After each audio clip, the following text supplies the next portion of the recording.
County kobeka emerobilyo yogochakia obotumeki bw'emitandao asogosangereria ebango na kobeka emerobilyo yobokoreri Okobwaterana n'aba investor.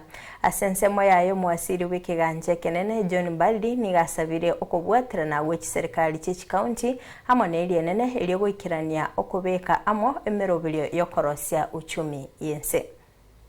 Let us work towards moving quicker with technology.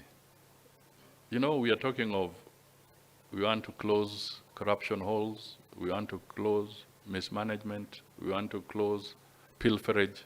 How can we continue if we are not embracing technology?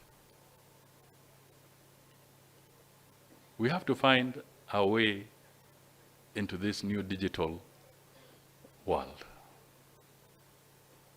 And I want to tell you that some counties are moving. Believe you me, even Samburu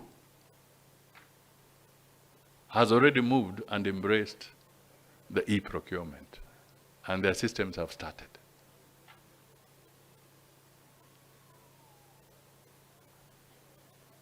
So it's not about certain things, it's about, do we want to embrace or not? Today, the planning is disjointed and fragmented. We have the national government up there doing its planning, and we have the county governments, the 47 of them, also doing their planning. Yet, we share a vision as a country. We have one focus. We have Vision 2030.